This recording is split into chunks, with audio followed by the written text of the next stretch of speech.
नमस्कार, आप देख रहे के न्यूज नेशनल। मैं हूं आपके साथ आकांक्षा मिश्रा। इस खास बुलेटिन में हमेशा की तरह हम आपको देश विदेश की 100 खबरों से रूबरू कराने वाले हैं, इसलिए बने रहे हमारे साथ।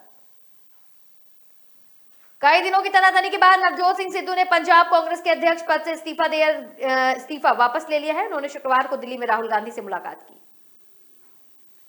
कांग्रेस के पंजाब प्रभारी हरीश रावत ने कहा, उन्होंने राहुल गांधी के सामने सभी मसले रखे।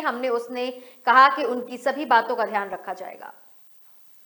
सिद्धू ने राहुल गांधी को इस्तीफा वापस लेने और बतौर अध्यक्ष काम करते रहने का भरोसा दिया। सिद्धू ने अध्यक्ष बनाए जाने के 2 महीने 10 दिन बाद 28 सितंबर को इस्तीफा दिया था। सिद्धू ने सोशल मीडिया पर इस्तीफा वाला पोस्ट किया था। वहीं हालांकि पार्टी हाईकमान ने इसे मंजूर नहीं किया। सिद्धू ने बेअदबी मामले, नशा माफिया में शामिल लोगों के खिलाफ कार्रवाई, राज्य के नए पुलिस चीफ और सॉलिसिटर जनरल की नियुक्ति के फैसलों पर आपत्ति जताई थी। अमेरिकी राष्ट्रपति जो बाइडेन ने भारतीय मूल रवि चौधरी को पेटांगन की एक अहम पोस्ट के लिए नॉमिनेट किया है। चौधरी मूल रूप से एरोस्पेस और डिफेंस एक्सपर्ट है और अमेरिकी एयरफोर्स में उच्च पदों पर काम कर चुके हैं। व्हाइट हाउस ने शुक्रवार को एक बयान जारी किया। चौधरी यूएस एयरफोर्स में पायलट और अफसर रह चुके हैं। उन्हें पेटांगन में एयरफोर्स डिपार्टमेंट का असिस्टेंट सेक्रेटरी फॉर इंस्टॉलेशन और एनर्जी और एनफोर्समेंट की जिम्मेदारी दी गई है। चौधरी को व्हाइट हाउस और राष्ट्रपति जो बाइडेन की तरफ से हरी झंडी मिल चुकी है, लेकिन उनके नाम पर आखिरी मुहर अमेरिकी संसद ही लगाएगी। इसके बाद ही वे पेटांगन की इस पोस्ट के लिए शपथ ग्रहण करेंगे। तो इस जिम्मेदारी के साथ अमेरिकी एयरफोर्स के तमाम इंस्टॉलेशन और स्ट्रेटजीज की तैयारी की जिम्मेदारी भी होगी। कहीं जरूरत हुई तो नया इंफ्रास्ट्रक्चर भी तैयार होगा। इसके अलावा एनर्जी से संबंधित रणनीति की तैयारी भी की जाएगी। पाकिस्तान की खुफिया एजेंसी आईएसआई के नए चीफ की नियुक्ति के मामले में पीएम इमरान खान और आर्मी चीफ जनरल बाजवा के बीच तनाव जारी है। बाजवा की मुहर के 9 दिन बाद इमरान खान ने नए चीफ नदीम इंजुम के अपॉइंटमेंट लेटर पर दस्तखत नहीं किए हैं।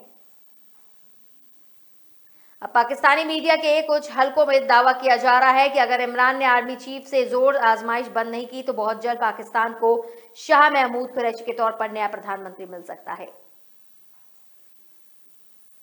जब कुरैशी से मीडिया ने इस बारे में सवाल किया तो शायराना हो गए और मीडिया ने सीधा सवाल पूछा कि क्या आप वजीर आजम यानी प्रधानमंत्री बनने जा रहे हैं? क्या आपने नई शेरवानी सिलवा ली है? गुरुवार शाम एक मीटिंग के बाद शाह महमूद कुरैशी जब बाहर निकले तो मीडिया में उन्हें घेर लिया गया। सवाल एक ही था कि आप प्रधानमंत्री बनने जा रहे हैं? जवाब में कुरैशी ने मुस्कुराते हुए कहा, कुछ हसरतें ऐसी होती हैं जो हसरतें ही रह जाती है। ब्रिटेन में शुक्रवार को एक सिरफिरे ने प्रधानमंत्री बोरिस जॉनसन की पार्टी के सांसद डेविड अमीस पर चाकू से हमला कर दिया। उन्हें गंभीर हालत में अस्पताल ले जाया गया, लेकिन वहां उनकी मौत हो गई। न्यूज एजेंसी के मुताबिक घटना के वक्त असीम एक चर्च में थे और अपने क्षेत्र के लोगों से बातचीत कर रहे थे। आरोपी को गिरफ्तार कर लिया गया है। बताया जा रहा है कि अमीस पर कई वार किए गए थे। उनके समर्थकों ने अपने सांसद को बचाने की बहुत कोशिश की, लेकिन वे नाकाम रहे। हमलावर की उम्र 25 साल बताई गई है। 2016 में महिला सांसद जोए कॉक्स की हत्या की गई थी। इसके पहले ब्रिटेन में संसद के बाहर सांसदों की सुरक्षा बड़ा सवाल बन चुका था। कुछ साल पहले सर लिंडसे के होटल की अध्यक्षता में बनी कमेटी ने इस मामले की रिपोर्ट भी तैयार की थी। अब सांसदों के उनके क्षेत्र में ही सुरक्षा मिलती है। उनके पर्सनल अलार्म जैसी तकनीक भी होती है। अफगानिस्तान के कंधार में शिया समुदाय की मस्जिद में शुक्रवार को बम धमाका हुआ। सूत्रों की माने तो इसमें 37 लोगों की मौत हो गई, जबकि 50 से अधिक घायल हो गए हैं। विस्फोट जुमे की नमाज के दौरान हुआ। अफगानिस्तान ने लगातार दूसरे शुक्रवार को शिया मस्जिद को निशाना बनाया है। इस घटना का वीडियो जारी किया जा रहा है, जिसमें बड़ी संख्या में हताहत और घायल नजर आ रहे हैं। अफगानिस्तान ने कुंदुज शहर में पिछले शुक्रवार को भी शिया मस्जिद में नमाज के दौरान जोरदार धमाका हुआ था। इसमें 100 लोगों की मौत हो गई थी, जबकि दर्जनों लोग घायल हुए थे। केंद्र सरकार बिना चुनाव जीते ही आधे पंजाब पर राज करना चाहती है। चर्चा इसलिए है क्योंकि सीमा सुरक्षा बल का अधिकार क्षेत्र बॉर्डर से 50 किलोमीटर तक बढ़ा दिया गया है। पंजाब के लिहाज से बात सिर्फ सियासी चर्चा ही नहीं रही, क्योंकि भौगोलिक आंकड़े भी से यही ठहराते हैं। सीधे तौर पर पाकिस्तान बॉर्डर से सटे 7 जिले केंद्र के कंट्रोल में आ गए हैं। पंजाब विधानसभा चुनाव की घोषणा 3 महीने पहले नशे का सबसे बड़ा मुद्दा अब केंद्र की मुट्ठी में है। पंजाब के सियासी पहलू के लिहाज से यह अपमानित होकर कुर्सी छोड़ने को मजबूर हुए कैप्टन अमरिंदर सिंह की बड़ी जीत है। भौगोलिक आंकड़ों के मुताबिक पंजाब का कुल लैंड एरिया 50,362 स्क्वायर किलोमीटर है। पंजाब का 600 किलोमीटर एरिया पाकिस्तान से सटा है। अगर देखा जाए तो इसके 50 किलोमीटर के दायरे को तो करीब 25,000 वर्ग किलोमीटर एरिया अब बीएसएफ के कंट्रोल में है। पंजाब में दो ऐसे चुनावी मुद्दे हैं जो भावनात्मक तौर पर पंजाबियों से जुड़े हैं। इसमें पहला श्री गुरु ग्रंथ साहिब की बेअदबी और दूसरा गोलीकांड और तीसरा नशा है। बेअदबी और गोलीकांड के मामले में पंजाब सरकार कुछ हद तक दोषियों को पकड़ने में कामयाब रही। दुनिया पर बादशाहत कायम करने के सपने देख रहे चीन ने तजाकिस्तान के शम्यक गांव में अपनी सीक्रेट सैन्य ठिकाना बनाया है। यह चीनी सैन्य अड्डा अफगानिस्तान की पश्चिमोत्तर सीमा से सटी ताजिक जमीन पर बनाया गया है। चीनी अड्डे के पास सोवियत संघ का पुराना सैन्य अड्डा भी है। ताजा खुलासे में पता चला है कि चीन ने पिछले 5 साल से यह सैन्य अड्डा बना रखा है और दुनिया को इसकी भनक तक नहीं लगने दी। सैटेलाइट तस्वीरों ने इस चीनी सैन्य ठिकाने की पोल खोलकर रख दी है। तजाकिस्तान और चीनी दोनों ही इसे पीएलए ठिकाने के बारे में खबरों का खंडन करते आ रहे हैं। अफगान मामलों की चर्चित न्यूज वेबसाइट के अकॉर्डिंग लोगों ने इस राजनीतिक रूप से बेहद अहम इलाके का दौरा करके बताया कि चीनी सैनिक वहां मौजूद हैं और कई इमारतें बन गई हैं। चीन के सैन्य मिशन का ठीक उद्देश्य क्या है इसका भी पता नहीं चल पाया। हालांकि स्थानीय लोग कहते हैं कि वे अक्सर सैन्य ड्रोन विमानों को उड़ते देखते हैं और निगरानी उपकरण मौजूद है। रूस ने अफगानिस्तान के मौजूदा हालात को लेकर एक अहम बैठक बुलाई है। 20 अक्टूबर को होने वाली मॉस्को फॉर्मेट वार्ता में भाग लेने के लिए रूस ने अमेरिकी प्रतिनिधिमंडल को भी आमंत्रित किया है। रूस ने तालिबान के प्रतिनिधियों को भी बैठक में आमंत्रित किया है। अगस्त में तालिबान द्वारा अफगानिस्तान की सत्ता पर काबिज होने के बाद यह पहली बैठक होगी। सूत्रों ने शुक्रवार को कहा कि मॉस्को अफगानिस्तान के पड़ोसी देशों के विदेश मंत्रियों की एक बैठक की मेजबानी करने के लिए ईरान के प्रस्ताव पर विचार कर रहा है। बैठक तेहरान में आयोजित की जाने वाली है। भारत भी अफगानिस्तान को लेकर होने वाली बैठक में शामिल होगा। विदेश मंत्रालय के बयान के अनुसार भारत को भी 20 अक्टूबर को होने वाली बैठक के लिए निमंत्रण मिला है। विदेश मंत्रालय के प्रवक्ता अरिंदम बागची ने कहा कि मैं इसकी पुष्टि नहीं कर सकता क्योंकि बैठक में कौन शामिल होगा, लेकिन इसकी संभावना है कि संयुक्त सचिव स्तर का कोई अधिकारी इसमें भाग लेगा। छत्तीसगढ़ के रायपुर रेलवे स्टेशन पर शनिवार सुबह सीआरपीएफ की स्पेशल ट्रेन में विस्फोट हो गया। ब्लास्ट में एक हेड कांस्टेबल सहित 4 जवान घायल हुए। हेड कांस्टेबल को अस्पताल में भर्ती कराया गया जबकि 3 जवानों को मामूली चोटें आई हैं। बताया जा रहा हादसा सामान लैंडिंग के दौरान हुआ। एक्सप्लोसिव बॉक्स ले जाते समय बॉक्स हाथ से छूट गया। पुलिस ने बताया कि सुबह करीब 6:30 बजे सीआरपीएफ की स्पेशल ट्रेन प्लेटफॉर्म नंबर 2 पर खड़ी थी। इसमें जवानों की 3 कंपनियों की शिफ्टिंग हो रही थी। सामान लोडिंग के दौरान विस्फोटक से बड़ा एक बॉक्स बोगी नंबर 9 के गेट के पास छूट गया था, जिससे ब्लास्ट हो गया। हेड कांस्टेबल विशाल चौहान को रायपुर के नारायणा अस्पताल में एडमिट कराया गया। सर्जन डॉक्टर नीरज पांडे ने बताया कि चौहान की कमर, हाथ, पैर और सिर में चोट आई है और सिर पर फ्रैक्चर हो गया है। अपने इतिहास की सबसे कठिन राजनीतिक चुनौतियों से 2-4 कांग्रेस की कार्य समिति बैठक शुरू हो गई है। इसमें पार्टी अध्यक्ष समेत संगठन चुनाव करने की प्रक्रिया शुरू करने का फैसला लिया जा सकता है। बैठक में कांग्रेस के अंतरिम अध्यक्ष सोनिया गांधी, राहुल गांधी, कांग्रेस के वरिष्ठ नेता पी चिदम्बरम मौजूद रहे। बैठक में आगामी विधानसभा चुनाव और लखीमपुर खीरी कांड एजेंडे पर शीर्ष पर होंगे। कोरोना महामारी के बाद से कांग्रेस कार्य समिति की पहली बैठक है। बैठक ऐसे समय हो रही जब कांग्रेस की राज्य इकाइयों जैसे पंजाब, छत्तीसगढ़ और राजस्थान में पार्टी के भीतर घमासान मचा हुआ है।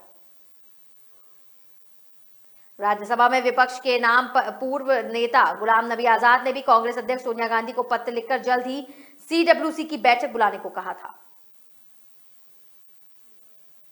पार्टी ने 22 जनवरी को आयोजित सीडब्ल्यूसी की बैठक में फैसला लिया था कि जून 2021 तक कांग्रेस का नियमित अध्यक्ष चुनेगी, लेकिन 10 मई को होने वाली सीडब्ल्यूसी बैठक में कोरोना महामारी की वजह से इसे टाल दिया गया था। कोरोना के दौरान ब्राजील में हुई 6 लाख मौतों और कुप्रबंधन की जांच में ब्राजील के राष्ट्रपति जेयर बोल्सोनारो ही फंसते नजर आ रहे हैं। सीनेट इस संबंध में अपनी जांच रिपोर्ट अगले सप्ताह पेश करने वाला है। माना जा रहा है कि अपनी रिपोर्ट में सीनेट राष्ट्रपति को 11 तरह के आपराधिक मामलों में आरोपी बनाने की सिफारिश करेगी। सबूतों के आधार पर राष्ट्रपति को नरसंहार, सार्वजनिक धन के अनियमित उपयोग, स्वच्छता उपयोगों का उल्लंघन, अपराध को बढ़ावा देने और जालसाजी के मामलों में आरोपी बनाया जाना चाहिए। कोरोना पर चल रही जांच की रिपोर्ट मंगलवार को पेश की जाएगी। इसके बाद से इस रिपोर्ट को अटॉर्नी जनरल के पास भेजा जाएगा और राष्ट्रपति व अन्य लोगों को आरोपी ठहराने के लिए मतदान भी कराए जाएंगे। कैल हेरोइस ने यह भी कहा कि रिपोर्ट में यह भी सिफारिश की जा सकती है कि राष्ट्रपति के अलावा उनके बेटों और पूर्व स्वास्थ्य मंत्री पर भी आरोप लगाए जाएं। ब्राजील में कोरोना के दौरान 6 लाख मौतों से राष्ट्रपति जेसिल बोलेरो की लोकप्रियता घटी हुई है। केंद्र सरकार ने पश्चिम बंगाल, पंजाब और असम में सीमा सुरक्षा बल यानी बीएसएफ की जांच का दायरा बढ़ा दिया है। अब बीएसएफ बॉर्डर से ही 15 किलोमीटर की बजाय 50 किलोमीटर अंदर तक किसी भी जांच की जा सकती है।